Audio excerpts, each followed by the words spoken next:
आइए आज की कड़वी बातें करें। कड़वी बातें भी जरूरी होती है। मीठा मीठा बहुत खा लेते हैं, मैं कड़वा कड़वा बहुत कम लोग खाते हैं। आज कड़वे बातों का ही हम स्वाद चखें। आज भूतड़ी अमावस्या के पवित्र सरोवरों, तालाब किनारों स्नान, भूतों का मेला लगता। अंधविश्वासी होता कि अरे उसको भूत लगा, इसको ये लगा, इसको ये लगा, और सब सरोवर स्नान करते हैं, कपड़े बदलते हैं, जो भी कुछ करते हैं सारे करते हैं और अपने आप को स्वच्छ समझ। ये भी चलो भ्रम अच्छा है, जो आप करते रहो ना, ठीक है, करते रहो। और यही भ्रम यदि आत्मदर्शन में और आत्मचिंतन में कर लो ना, तो आप पूर्ण रूपेण स्वस्थ हो जाओ। किंतु ऐसा कोई नहीं करता। दिखावा दिखावा दिखावा और दिखावा ही करना जरूरी। हमारे यहाँ छिपरा तट पर भी मैंने देखे बहुत सारे अंधविश्वासी लोगों को सारे क्रियाक्रम करते देखे। वहीं 52 कुंड पर भी हमने देखे बड़े बड़े नाटक होते सारे। चलने दो, जो भी नाटक चल रहा है ना, अच्छा। अब आ जाइए, हम यहाँ पर बात करते हैं भारत ईरान के संबंधों पर। हाल में ईरान ने भारतीय जहाजों को निकलने की छूट दी। और गोदी मोदी मीडिया ने क्या प्रचार किया पता है? अरे देखिए, हमारे प्रधानमंत्री नरेंद्र मोदी जी और विदेश मंत्री जयशंकर की कूटनीति से हमें सारी सुविधा मिली। मगर ईरान की सरकार ने और ईरान के राजदूत ने सारी पोल खोल दी। इनका ढोल जो था ना, मोदी मीडिया का और मोदी का और जयशंकर का, वो फोड़ दिया, पूरा ही फोड़ दिया। ईरान के राजदूत ने कहा कि हमने जो हार्मोज से भारतीय जहाज़ों को छूट दी है ना, वो हमने ये कोई इसके लिए नरेंद्र मोदी और ये जयशंकर की वजह से नहीं दी है। हमारे तो ईरान से बहुत पुराने संबंध रहे हैं, उसके आधार पर हमने दिए। और जो यहाँ पर अभी जो हमारे यहाँ बच्चों की हत्या हुई थी ना, उसके बारे में भारत की जनता ने उनके प्रति शोक संवेदना व्यक्त की, ये किया। इससे हमारा और सब विश्वास बढ़ा कि नहीं, भारत की जनता हमारे साथ है। चाहे ये मोदी और जयशंकर ने ये हमारे साथ नहीं है ना, तो हम किसी की परवाह नहीं करते। हमने भारत की जनता से अच्छे संबंध बनाए रखने के लिए हार्मुज से जहाज़ों को निकलने की छूट दी है, उन्हें पूरी सुविधा दी है। यह है सच वास्तव में। और ये तो झूठ की चादर तो फैला ही रहे। ये मोदी गोदी मीडिया, मोदी तो इतने, अमित शाह तो इतने झूठ बोलते हैं, इतने झूठ बोलते हैं कि जिसकी कोई सीमा नहीं। चलो भैया, वह जो भी करना है करते रहो, झूठ बोलते रहो, अपना राग अलापते रहो, अपने ढोल पीटते रहो। सब फटे ढोल है, कहाँ पीटोगे, क्या करेगा, अभी कुछ भी नहीं कह सकते। चलिए, ये भी बात अब खत्म हो गई। अब खाड़ी युद्ध है ना, ये भी अपने आप में बड़ा विचित्र होता जा रहा। अब ये युद्ध लंबा चलेगा। पूरे युद्ध, मान लीजिए युद्ध विराम हो भी गया ना, तो भी उसका कोई ज़्यादा असर नहीं पड़ेगा, क्योंकि न इजराइल अपनी हरकतों से बाज आएगा, ना अमेरिका अपनी हरकतों से बाज आएगा। ये भी सारा मामला अति रोचक है। इजराइल का तो एक ही लक्ष्य था कि ग्रेट इजराइल बनाए, अरब राष्ट्रों को भी हड़प ले, वो करे और सबको मिलकर ग्रेट इजराइल बना दे। वो सपना भी चकनाचूर हो गया। अब तो इजराइल अग्नि पर अग्नि देवता इतने क्रोधित हैं, इतने क्रोधित हैं कि सब तरफ आग ही आग लगी हुई है। अतः प्रकृति ने भी ऐसी चला दी कि प्राकृतिक रूप से भी आग फैलती जा रही है। यानी इजराइल तबाह हो रहा है। जो नरसंहार का जो अपराध किया था ना, वो उसका सजा ये इजराइल भुगत रहा है। अमेरिका की स्थिति देख लीजिए। अमेरिका जो विश्व की महान शक्ति अपने आप को घोषित करता था, आज वो घुटनों पर के। कोई देश उसका साथ देने को तैयार नहीं है। उसके शस्त्रों की क्या हालत हो गई है कि जिसकी कोई समाज नहीं, उसकी सारी व्यवस्थाएं डावाडोल हो गई। और अब तो अमेरिकन जनता भी ट्रम्प के खिलाफ खड़ी हो गई है, कह रहे कि ये ट्रम्प ने तो अमेरिका को तबाह कर दिया, बर्बाद कर दिया। उसके जो बढ़िया इतिहास था, स्वर्णिम इतिहास था, उस पर पूरी कालिक पोत दी। किया ट्रम्प ने किया ही ऐसा। ट्रम्प झूठ बोलता है और बहुत झूठ बोलता है, और इतनी सन की दिमाग है कि जिसकी कोई सीमा नहीं।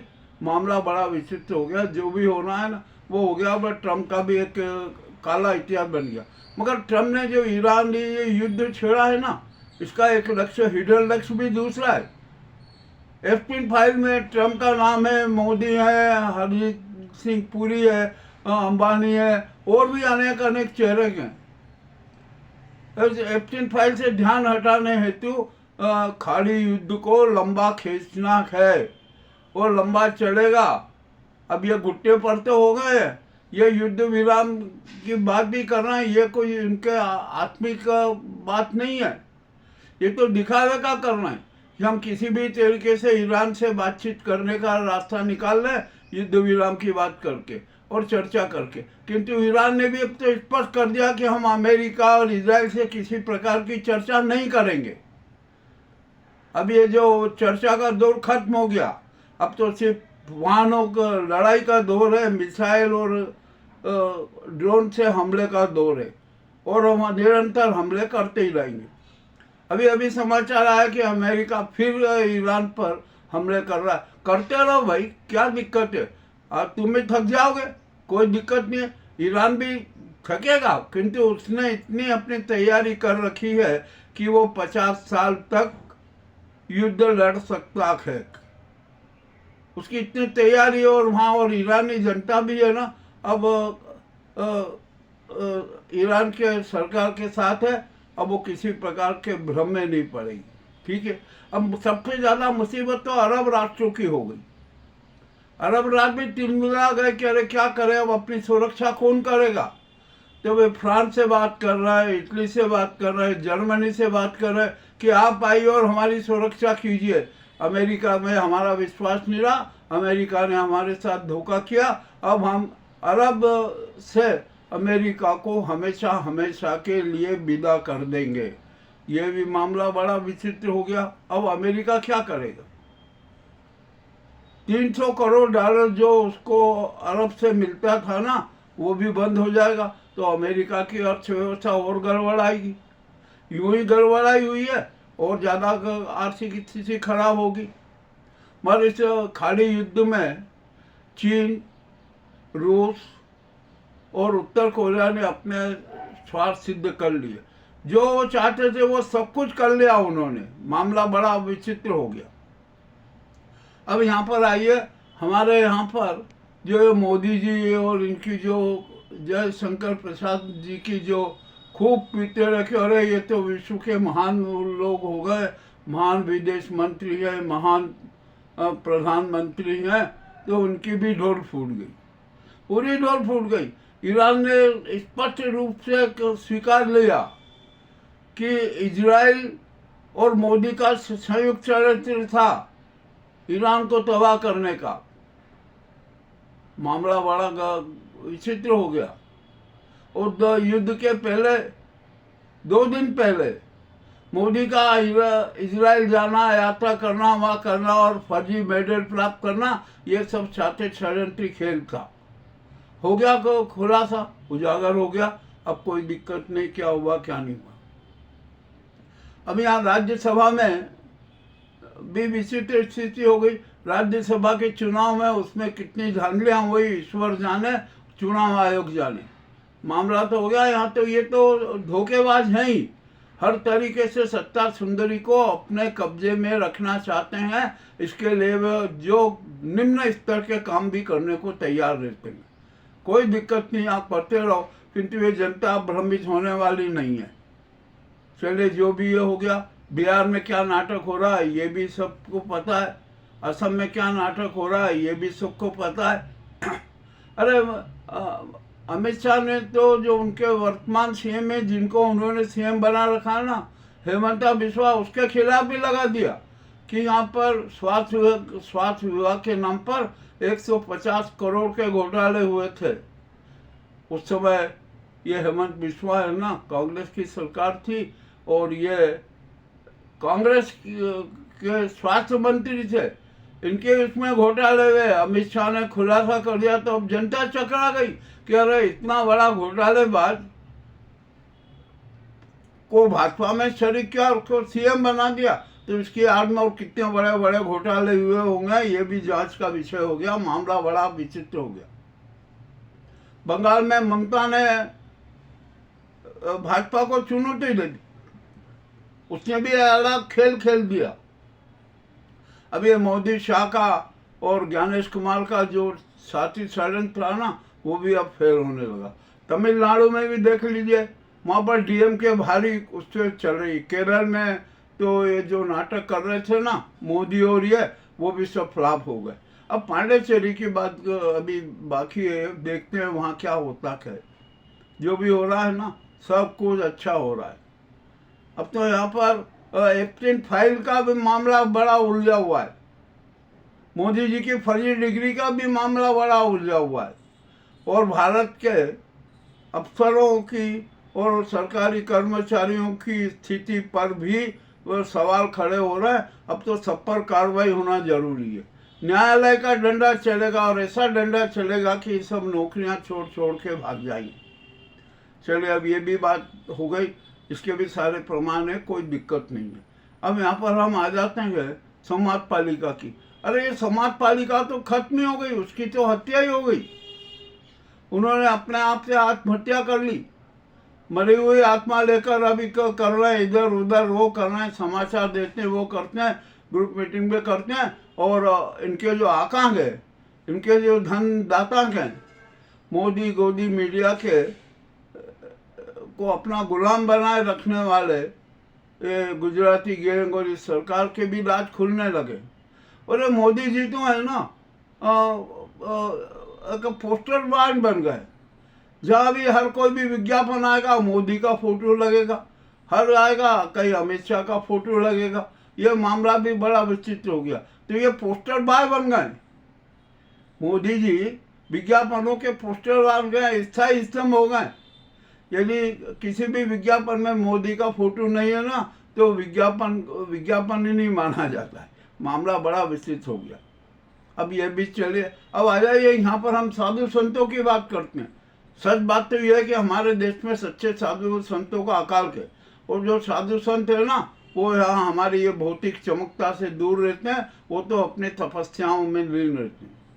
किंतु ये धनखोर, जमीनखोर, अय्याश चेहरे साधु बने घूमते हैं।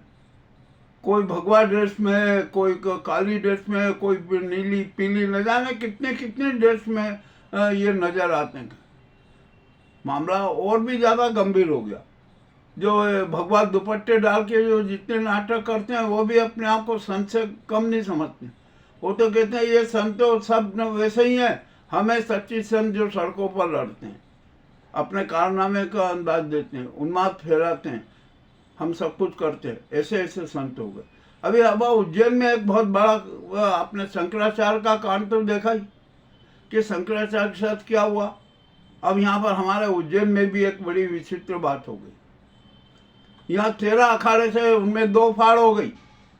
और 13 अखाड़ों में कितने कितने साधु संत ऐसे हैं कि जिनके चरित्र के बारे में भी शंका पैदा हो रही है।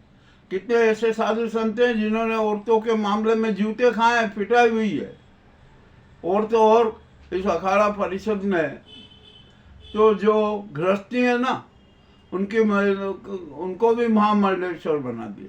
ये अब रविंद्रपुरी जी ने भी स्वीकार किया कि अरे क्या करें, परिस्थितियां ऐसी है तो हमें परिस्थितियों से समझौता करना पड़ता है। अब पुजारी संघ के अध्यक्ष ने भी आज बड़ा बयान दिया, अरे आप सब देते रहो, कुछ भी करते रहो, हम तो एक बात जानते हैं, यह बात स्पष्ट है कि सनातन धर्म के सच्चे अनुयायी बहुत कम हैं। दिखावे के धर्म और दिखावे के दान और दिखावे के नाटकबाजी करते हैं, अपना उन्माद प्रदर्शन करते हैं, अपने पापों पर पर्दा डालते हैं। एवं मंदिरों के सामने कितना उन्माद पूर्वक और अपना अहंकार का प्रदर्शन करते हैं अपने आप को धार्मिक जताने के लिए। ये भी मामला बड़ा विचित्र है। और अब एक बात और है, ये संघ है ना, संघ का भी दोगला चरित्र है। मामला हमने बहुत बड़े गंभीरता से देखा है। अमेरिका के धन से संघ ने अपनी कितनी मजबूती बनाई, किंतु अब अमेरिका ने भी कह दिया कि नहीं, संघ पर प्रतिबंध लगेगा, उसकी चल अचल संपत्ति रास्तात होगी। अब यहाँ भारत में आ जाइए, भारत में भी संघ क्या नाटक कर रहा है। कितनी सरकारी जमीनें हड़प रखी हैं और इतना बड़ा धन कहाँ से आ गया। यहाँ पर सरकारी जमीन हड़ा के भक्त निवास बना दिया, उसकी आय से भी कमा खा रहे हैं। मामला और भी रोचक है। परंतु इसके अलावा एक और शातिर षड्यंत्र खेला जा रहा है, रचा जा रहा है कि जितने भी आराधना स्थल है ना हिंदू पंथ के, संघ उनको भी हड़पना चाहता है। तो उन्होंने अपने चिंटुओं को कहा कि जाओ घुसपैठ करो, मंदिरों में गो घुसपैठ करो, वहाँ पर जनता को धोखा दो। तो वहाँ पर संघी चेहरे भी घुसने लगे। मैंने अनेक स्थानों पर संघी चेहरों को मंदिरों पर अपना कब्जा करते हुए देखा के, वहाँ की व्यवस्थाओं पर अपना कब्जा करते हुए देखा है। मैं भी एक भगवान के कृष्ण के मंदिर जाता हूँ, मदन मोहन जी के मंदिर जाता हूँ। वहाँ पर जब संघी चेहरे का उन्माद देखता हूँ ना, तो शर्म से सर झुक जाता कर। कह रहे दो टांग वाले सांप किस तरीके से भगवान कृष्ण तक को अपना बंधुआ मजदूर बना रहे हैं, अपने हाथों की कठपुतली बना रहे हैं। वो जैसा चाहते हैं वैसे कृष्ण भगवान को नचाने के नाटक करते हैं। मामला बड़ा विचित्र है। हमने सब देखा है यहाँ पर कि क्या है क्या नहीं है। और इसके अलावा एक बात और बता दूं, ये साधु संतों की पोल भी खुल गई। इतनी बड़ी पोल खुल गई कि जिसकी कोई सीमा नहीं। मामला बड़ा रोचक हुआ। ये साधु संतों को अपना मोहरा बना लिया किसने? काले धन कुबेरों ने। और काले धन कुबेर है ना, उनकी आड़ में कह रहे हम आश्रम बनाएंगे, आश्रम का लालच देकर थोड़ा आश्रम का भी बनाते हैं और उसके पीछे रेस्ट हाउस बना लेते हैं काली कमाई करने के लिए। आप देख लीजिए, यहाँ पर जांच कर लीजिए, खुफिया विभाग जांच कर ले कि मामला क्या, कितने धन कुबेरों ने यहाँ पर साधुओं को माध्यम बनाकर अपनी काली कमाई से आय का स्रोत बना लिया। यहाँ सिद्धा आश्रम को देख लीजिए, वहाँ की जांच कीजिए। और जो नरसिंह घाट पर कितने कितने आश्रम बने, किन किन के बने, क्या क्या बने, वो भी जरा देख लीजिए। एक यहाँ पर उत्तम स्वामी भी फंसे हुए हैं। उनकी यहाँ पर भक्त मंडल की गैंग भी बड़ी तगड़ी है। और उस गैंग में कौन कौन शरीक हैं ये भी आपको वो जांच करना चाहिए। आप भी जानकर हैरान हो जाएंगे। कोई वाटर पार्क का स्वामी उस भक्त मंडल में, कोई 2 नंबरी चेहरे उस भक्त मंडल में, अनेक समाज जो घिनौने चेहरे हैं वो अपने चेहरों पर समाज सेवी का मुखौटा लगाकर भक्त बने हुए, समाज सेवी बने हुए। और भी अनेक मामले हैं। कितने धंधेबाज है ना उस भक्त मंडल के सदस्य। अब तो मामला बड़ा विचित्र हो गया। अब सबकी पहचान करना है। और खुफिया तंत्र तो इन सबकी जांच कर ही नहीं सकता, क्योंकि यहाँ पर महाकाल राजा ने इतनी पोल बना दिए, इतनी पोल बना दिए, इतनी पोल बना दिए। और हर पोल में कितने शातिर घोटाले हो रहे हैं, कितने कुकर्म हो रहे हैं। उनके कुकर्मों के केंद्र तक जाने की क्षमता यहाँ के खुफिया विभाग में है ही नहीं। अब ठीक है, जो भी हो रहा है ना, ये सब सच है बिल्कुल।